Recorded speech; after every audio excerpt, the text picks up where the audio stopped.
देखिए, आज बहुत कल चर्चा में है आपकी इलेक्ट्रॉन बॉन्ड स्कीम। इस पे हमारा संभावित बिल्कुल 100% क्वेश्चन बन सकता है। वो चाहे प्री का एग्ज़ाम हो या मेंस का एग्ज़ाम हो, या जैसे एसएससी के हमारे एग्ज़ाम होते हैं, कोई लिखने का भाई छोटा राइटिंग के लिए भाई एग्ज़ाम, ऐसे उनमें भी आ सकता है। चुनाव बॉन्ड बहुत चर्चा में है, इस पे क्वेश्चन कन्फर्म है आपको मिलना, तो इस पर आप डिस्कस करेंगे जो इसकी भाई क्या आपकी ये चुनावी बॉन्ड जो स्कीम है, इलेक्ट्रल बॉन्ड क्या स्कीम है, इसके सारे बिल्कुल पहलू को देखेंगे जो पहलू हमारे एग्जाम में हमारे लिए दृष्टि से बहुत महत्वपूर्ण है। तो सबसे पहले समझते हैं इलेक्ट्रल बॉन्ड स्कीम है क्या। जो यह स्कीम है, या हमारी स्कीम के लाने के पीछे जो मुख्य उद्देश्य था वो सरकार का, वो था कि भारत में जो चुनावी फंडिंग होती है राजनीतिक पार्टी को, उनमें पारदर्शिता लाना। और यह जो स्कीम है यह लाई गई थी सरकार के द्वारा वर्ष 2018 में।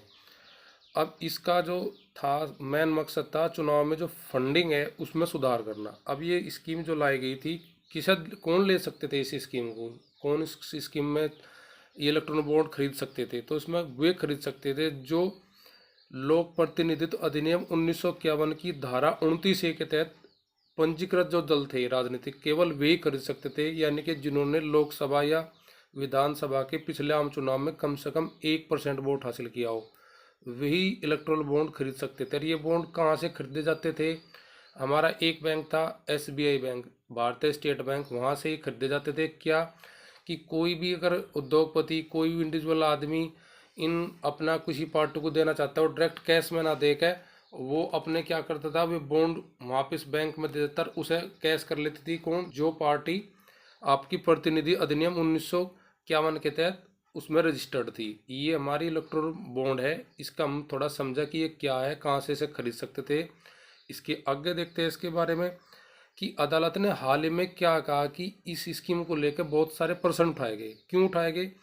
कि जो कोई गुमनाम पार्टी किससे ले रही फंडिंग, कौन फंडिंग दे रहा है, उसका कोई अता पता नहीं था, ना उसकी कोई बुरा था। तो सुप्रीम कोर्ट ने कहा कि ये संविधान के जो अनुच्छेद 19A के ए के तहत सूचना के मौलिक अधिकार का उल्लंघन कर रही है।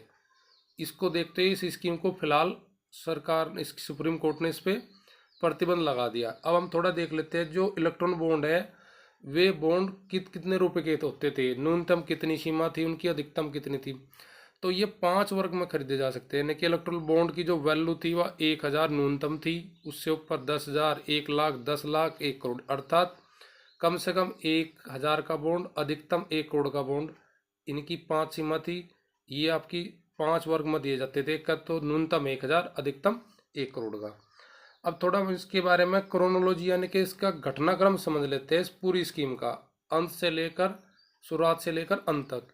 इसकी क्या इसकी यार 2017 में सरकार ने क्या किया कि यो इलेक्ट्रल बॉन्ड है, यू फाइनेंस बिल, वित्त बिल के द्वारा संसद में पास करके लेकर आई थी।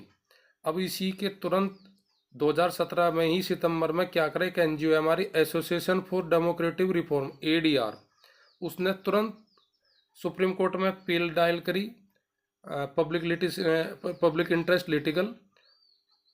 उसके तहत सुप्रीम कोर्ट ने क्या करा कि केंद्र सरकार को और मुख्य निर्वाचन आयोग को उसके नोटिस भेजा इस स्कीम को लेके। कब? अक्टूबर 2017 में, 3 अक्टूबर 2017 को। फिर क्या होता है कि उसको सरकार 2 जनवरी को उस स्कीम को लॉन्च कर देते हैं, इलेक्ट्रल बॉन्ड को नोटिफाई कर देते हैं अपने गजट में। अब 7 नवंबर 2022 में क्या होता है कि चुनाव आते हैं हमारे असेंबली चुनाव। उनमें क्या होता है, उन चुनाव के दौरान 70 से 80 दिनों के दौरान इनकी खरीद जो है वो बढ़ जाती थी। यानी कि जिस वर्ष ये चुनाव आता था असेंबली या जो भी इलेक्शन हमारा, उस दौरान 70 से 85 दिन के दौरान इनकी ऑटोमेटिकली अपनी इनकी खरीदारी बढ़ जाती थी। फिर क्या होता है, अक्टूबर 16 मई 2023 के की एक बेंच बनाई जाती है 5 जजों की, जिसका हेड करते हमारे मुख्य न्यायाधीश DY चंद्रचूड़। उनकी अध्यक्षता में 5 जजों की बेंच बनती है 2023 में 16 अक्टूबर को। अब ये क्या करती है बेंच की, इन्होंने इस 5 जज बेंच ने 31 अक्टूबर 2023 को क्या करते हैं, इस पर सुनवाई करते हैं, उस पर स्टार्ट करते हैं। तो ये क्या करते हैं कि 2 नवंबर 2023 को अपना जो फैसला है वो रिजर्व कर लेते हैं इस स्कीम को, भाई जो ने फैसला सुरक्षित कर लिया, उसके बाद में इस स्कीम को अब 2024 में 15 फरवरी 2024 में क्या करते हैं कि पांचों के पांचों जज सहमति के साथ 5-0 यूनानिमस का मतलब कोई भी विरोध मना होते 5-0 से इसमें फैसला दिया कि यह जो स्कीम है वह गैर संवैधानिक है, इस स्कीम को भंग कर दिया गया। उसका आधार बना सूचना का अधिकार। ये आगे से ये नहीं पता लग रहा कि कौन पार्टी को कौन सा उद्योगपति कितना उसको फंडिंग कर रहा है, तो ये सूचना के अधिकार को वॉयलेट करती है, यानी कि उसका उल्लंघन करते हैं। इसके आधार पर इसको सुप्रीम कोर्ट ने 15 फरवरी 2024 पर बैन करते हुए आपका एसबीआई को बोला कि जिस पार्टी ने इन जब से स्कीम लगी 2018 से लेकर 2023 तक किस पार्टी ने कितना खरीदा कितना लिया उस सब का ब्यौरा एसबीआई से मांग लिया था। तो ये हमारी इलेक्ट्रोल बॉन्ड स्कीम थी।